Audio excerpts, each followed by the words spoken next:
Suede Ayaulela Mema. Fiel é Deus, aleluia, amém. Glorioso Deus e eterno Pai, nessa noite tão gloriosa, tão poderosa, visita os desabrigados que estão desalojados, vivendo na rua. Senhor, toma aquele chefe de família que estão desempregados, aquelas vidas que estão hospitalizadas, vulneráveis à condição que deixou essa sociedade, mas que o Senhor possa usar o pessoal da área da saúde, o pessoal da área política, aqueles que têm compromisso em fazer obra social, profilática e filantrópica, os que realmente têm compromisso, que é o amor ao próximo, que eles possam ter uma guarnição, ser abrigados, eles possam ter o alimento que muitos não estão tendo nesses dias, mas nós sabemos que tudo isso é necessário acontecer. Mas desperta aqueles que precisam abrir os olhos do seu conhecimento. Toma, Senhor, nas suas mãos as famílias, não só do Brasil e do mundo. Tem de misericórdia, Senhor. Senhor, joga por terra todas as barreiras dessa ação imperativa luciferiana. Guarnece os teus filhos. É o que eu te peço e te agradeço. Toma os ministérios daqueles que são fiéis e sinceros. Senhor, toma mais essa noite de bênção. E nessa hora, que essa mensagem possa alcançar, esclarecer, orientar aqueles que precisam. É o que eu te peço e te agradeço por tudo que o Senhor tem feito, fez e continuará fazendo.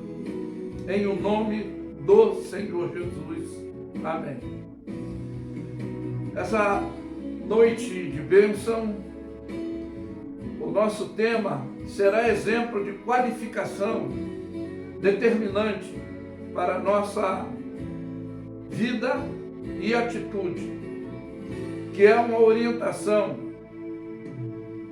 do Pai Nosso, que está no céu. Como é isso, pastor? Nós vamos ler aqui no capítulo 6 de Mateus, do versículo 5 ao 15, e estaremos assim exposicionando, dentro da nossa visão reflexiológica, o que pode nos ajudar a tomar esse exemplo qualificado, determinado para nossas vidas atuantes. Vai dizer aqui a palavra de Deus: e quando oreis, não seja como os hipócritas, pois se complazem em orar em pé nas sinagogas e às esquinas das ruas, para serem vistos pelos homens. Em verdade vos digo que já receberam o seu galardão. Mas tu, quando orares, entra nos teus aposentos, fecha a tua porta, ora ao teu Pai que te vê e que está em oculto. E o teu Pai que te vê que está em oculto te recompensará.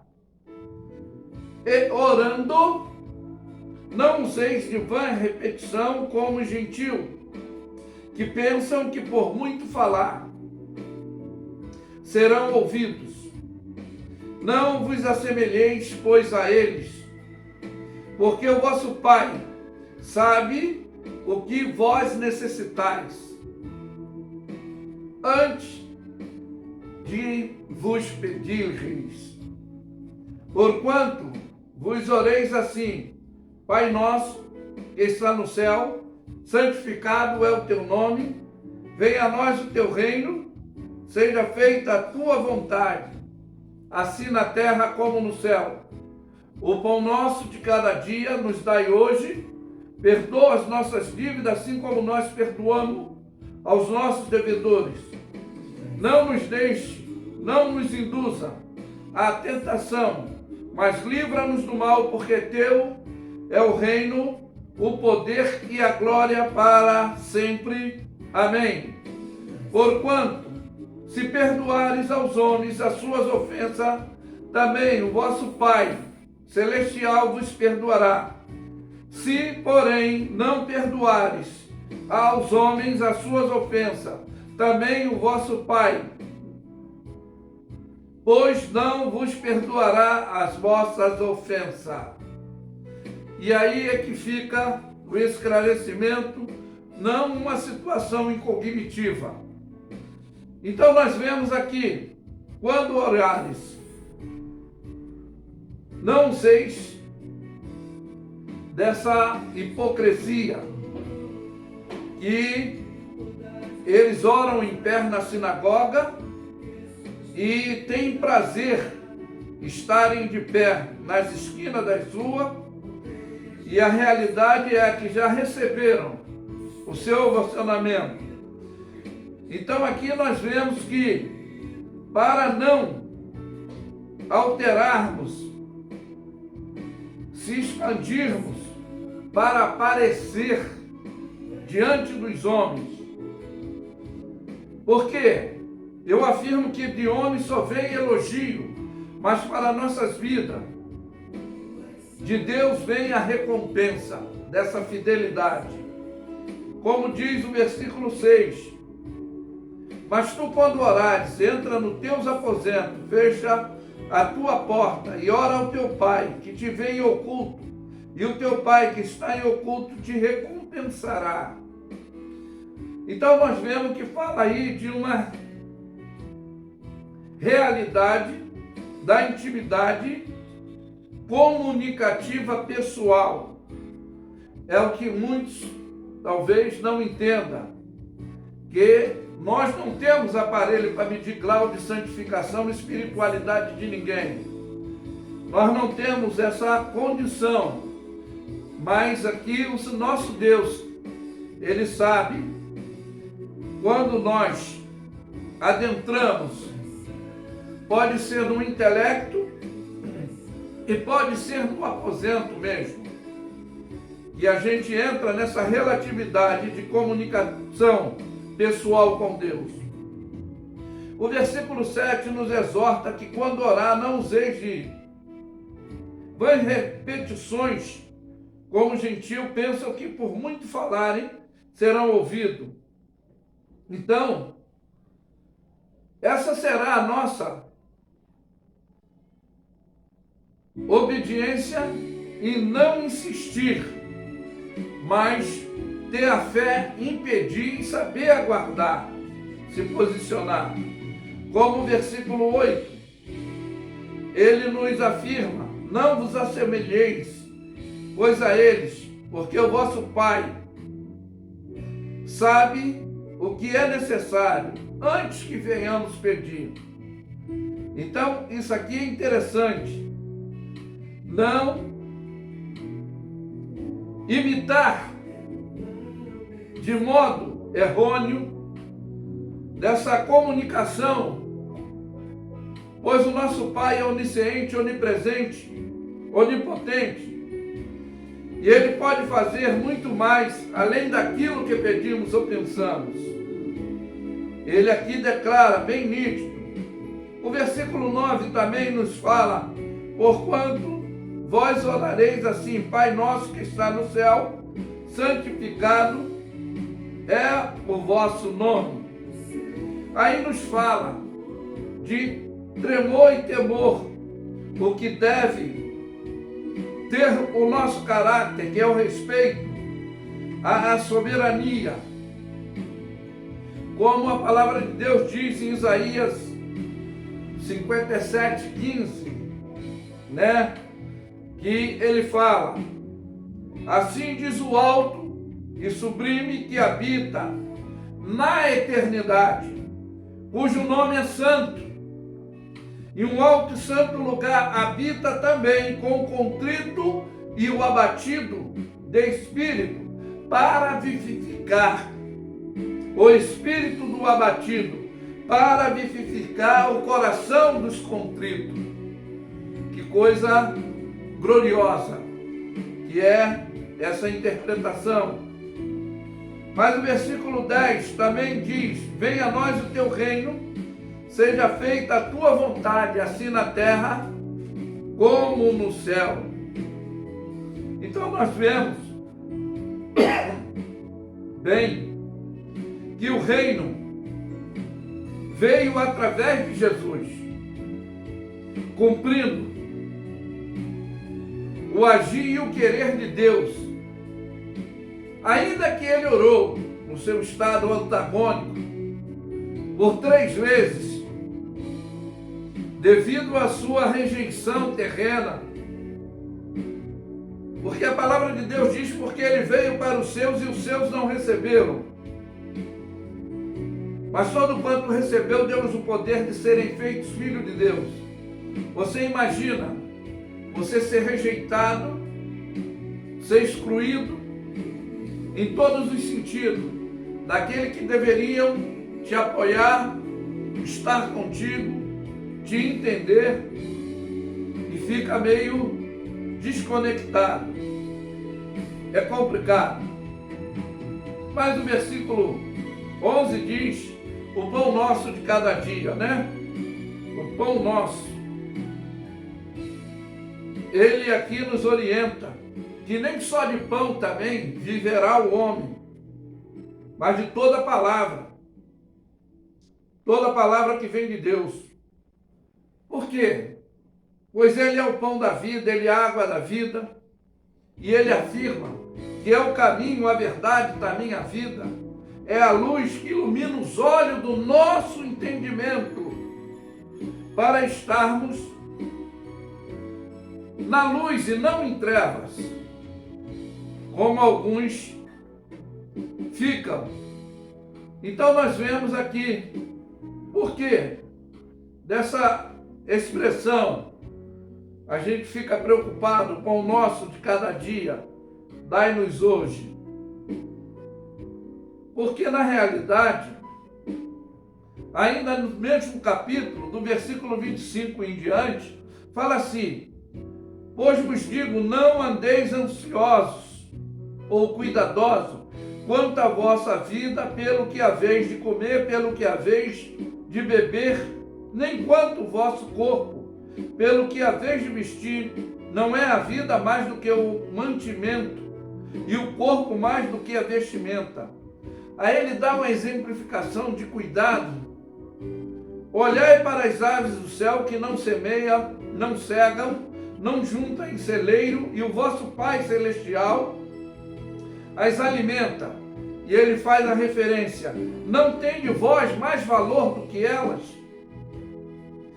E qual de vós, com todo o seu cuidado preocupativo, acrescentará um côvado da sua estatura? Está falando de uma situação que para nós é limitada, mas para Deus nada é impossível. Porque ele diz: sem mim nada podeis fazer. Tudo tem que passar pelo procedimento da vontade dele. E aí diz aqui: e quanto ao vosso vestuário, que andam solícito, repetindo, conforme foi falado, para não usar de vã repetições nas palavras, né? Olhai para os lírios do campo, como eles crescem, não trabalham nem fiam. E eu vos digo que nem mesmo Salomão, em toda a sua glória, se vestiu como o lírio do campo. Pois, se Deus assim veste a erva do campo, que hoje existe, amanhã ele faz com que desapareça. E ele diz que nós temos muito mais valor. Ele fala para a gente não ter essa pequena fé, não andar inquieto pelo que comeremos, beberemos ou vestiremos. Ele fala que, na realidade, nós devemos buscar em primeiro lugar o reino do céu e a sua justiça, para que as demais coisas venham a ser acrescentadas. E não devemos ficar inquietos pelo dia da manhã, porque o dia de amanhã cuidará cada dia de si mesmo. Cada dia cuida do seu mal. Então essa orientação é o que nós devemos nos exemplificar dentro dessa atitude que não devemos estar. E dentro do versículo 12, 13, 14, 15, que fala: perdoa as nossas dívidas, assim como nós perdoamos os nossos devedores. Não nos induza a tentação, mas livra-nos do mal, porque teu reino, o poder e a glória para todo sempre. Que assim seja, porque se perdoares aos homens as vossas ofensas, o vosso Pai Celestial vos perdoará. Se, porém, não perdoarem os homens as vossas ofensas, o vosso Pai também não vos perdoará as vossas ofensas. É aí que está, não uma situação incognitiva, mas é aí que nós devemos observar, dentro desse versículo 12, é bem complicado, por causa do quê? Do nosso egoísmo. Como é isso, pastor? Pois perdoar é difícil, como pedir perdão. Mas o senhor acha isso? Eu acho não. É devido ao nosso egoísmo. Nós não queremos ceder, pois às vezes não queremos nos humilhar ou reconhecer que estamos errados, porque o dependente ou que está ferido, dependendo da ofensa que foi sofrida, de uma traição ou decepção, uma frustração, porque uma ferida, ainda que ela possa ser sarada, a cicatriz ela fica, pois é a marca que fica. Ou seja, a pessoa vai continuar ainda lembrando. Como é isso? Ela fica nessa ação preocupativa. Sim, sarou, passou, mas ela retorna. Ela fica exumando esse cadáver que já está morto, já foi enterrado, sepultado, mas para que ele ainda procura dentro dessa situação? Eu digo isso porque nós somos egoístas, sim. Queremos receber e não queremos dar. Atacarmos, nós atacamos, mas quando somos atacados, nós não gostamos, julgamos e não queremos ser julgados. E às vezes queremos ensinar e não aprendemos. Falamos, não queremos ouvir. E é essa arrogância deformativa de qualitude da nossa vida. E quando diz aqui, não nos deixe, não nos induza à tentação, tem uma reflexologia aqui para a gente fazer, no livro de Tiago, que a palavra de Deus mesmo nos exorta, que na realidade, nós é que não devemos tomar atitude mal intencionada, porque Deus não tenta ninguém, como diz aqui, ó, Tiago, capítulo 1, tá? O versículo 12 diz aqui: bem-aventurado o varão que sofre a tentação, porque quando for aprovado, receberá a coroa da vida, o qual o Senhor, tem prometido aos que o amam. E ninguém sendo tentado diga: de Deus sou tentado, porque Deus não pode tentar ninguém, não pode ser tentado pelo mal, e Ele a ninguém tenta. Mas cada um é tentado, é atraído e engoldado pelas suas próprias concupiscências, os seus desejos, as suas futilidades, as suas banalidades. Somos nós que criamos. Que o mal, ele é gentil, ele é sutil. Como é isso, pastor? Sim, ele só aparece quando ele chega ao seu objetivo final. Porque eu sempre estou falando da tripsiologia da ação imperativa luciferiana, que é matar, roubar e destruir. Mas aqueles que conhecem a Cristo sabem que Ele veio para que tenhamos vida e vida em abundância. Então aqui diz que depois de haver a concupiscência concedido, dar a luz ao pecado, o pecado sendo consumado vai gerar morte nesse estado físico, psicológico, nesse estado espiritual, e pode trazer uma consequência terrena e celestial.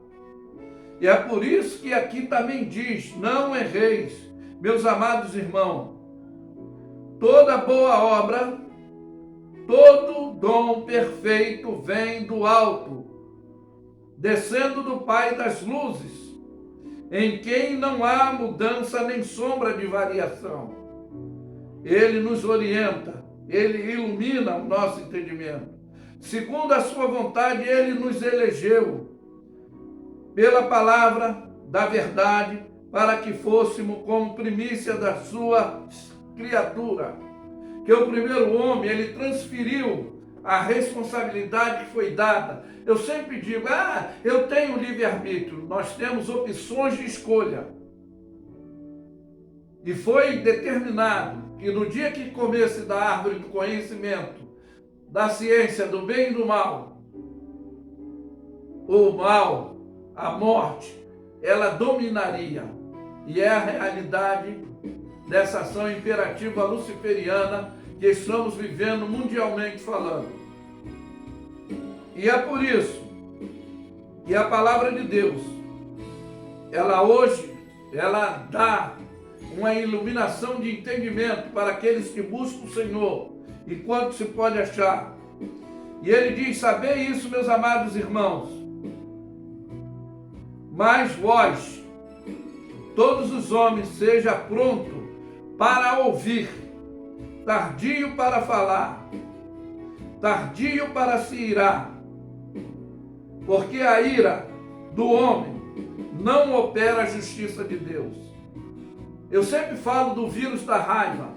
O ensinamento de Jesus é ser tardio no falar, rápido no pensar, ser simples como a pomba, prudente como a serpente, que é uma atitude qualitativa que devemos ter.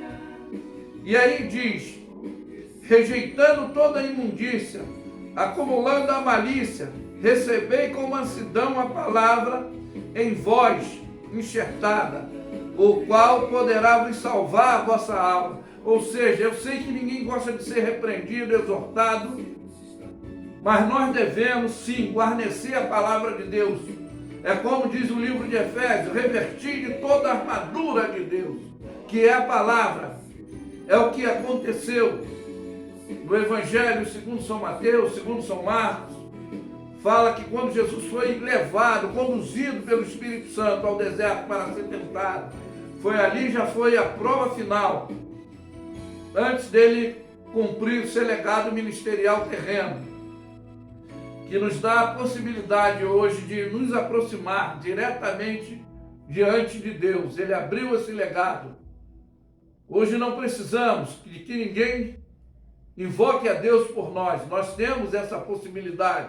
Como diz a oração: entra nos teus aposentos e fala em secreto, em oculto com o vosso Pai que está no céu. Então hoje nós temos essa liberdade comunicativa. Então ver que na realidade alguns rejeitam por causa de falsos indultos, orientações desorganizadas, que vai deixar, infelizmente, o ser humano sem essa comunicação orientadora. Tem uma outra reflexologia que vai dizer aqui: se não perdoarmos, que eu falei, pedir perdão e perdoar é difícil. O Evangelho, ainda no capítulo 7 de Mateus, diz: não julgueis para que não seja julgado, não condeneis para que não seja condenado. Se a gente tentar tirar o argueiro, dando a trave, ou a trave no olho do nosso irmão, o argueiro no nosso, mas a gente está sendo hipócrita, querendo ser melhor, e a gente estando numa atitude pior. E é por isso essa organização que nós temos que ter. Porque pedir perdão, não digo que é fácil, mas perdoar é difícil, que a mágoa, o ressentimento pode ficar. Eu estava observando, dentro do meu intelecto, a minha sabedoria debatendo com a minha inteligência. Que isso, pastor? Foi. E eu estava observando, dentro dessa situação, dessa obrigação do dever, é complicado porque, conforme eu falei, a marca, ela pode estar até sarada, mas a cicatriz fica ali. E a lembrança daquela atitude, ela fica. E quando você fala, está tudo bem com aquela pessoa que te feriu, com aquela pessoa que te magoou, ou pela... Não, está tudo bem. E se perguntar, e aí, você vai manter uma relatividade? Você quer que essa pessoa continue a vida? Não, está tudo bem. Olha, não é porque estamos no período de pandemia, eu perdoo, mas ela fica para lá e eu fico para cá. E outra coisa, o bem dela, o mal eu não quero para ela, eu não quero o mal, mas o bem também eu não quero. E é isso que nós vemos, infelizmente. Nós queremos ser perdoados, mas não queremos perdoar, porque somos egoístas, interesseiros, arrogantes. E eu estava fazendo essa reflexologia, porque fica ainda a marca, fica ainda a lembrança, e a gente, quando vai nessa gaveta que tem que ser limpa, desse armário, que é passado, eu sempre digo, não pode fazer parte do nosso presente nem do nosso futuro, mas o passado me faz melhor para o futuro, ainda se foi coisas erradas que eu cometi, me faz de um aluno, um professor, para orientar aquele que está talvez cometendo os mesmos erros. Eu sempre falo de teoria, conhecimento e prática, que o sábio aprende com o erro dos outros e o inteligente com seus próprios erros. É dentro dessa reflexologia que ele estava falando, que querer ser perdoado é fácil, e pedir perdão, será que temos a qualidade de nos humilharmos e realmente reconhecermos as nossas falibilidades? Então aí está esse ponto reflexológico que a gente sempre ora, como o egoísmo. Perdoa as nossas dívidas assim como nós perdoamos nossos devedores. Será que ainda não fica entranhado no nosso pensamento, no nosso intelecto, o vírus da raiva, o vírus da rivalidade, o vírus das porras? Mas que fica essa palavra reflexiológica para o teu entendimento, para você fazer um autoanálise pessoal. Que julgarmos, condenarmos é fácil, mas quando somos julgados e condenados, nós nos sentimos acuados, abandonados, e às vezes não observamos que nós também tomamos o mesmo tipo de qualititude que não devemos tomar. Mas que fica essa mensagem para a nossa orientação, o nosso agir, o nosso dever, não de sermos egoístas, que falamos do amor ao próximo, mas Deus não faz acepção de pessoa, nós fazemos, nós somos interesseiros sim, ainda que alguns se acham que não são, mas não há bom sem defeito. Nem Jesus quis essa qualititude para ele. Ele disse que bom só há um, que é Deus. Mas eu afirmo que leve é suede ayalela mesma, fiel é Deus, aleluia, amém. Ficam todos na paz, tenham todos uma boa noite. Que Deus os abençoe. Ô glória!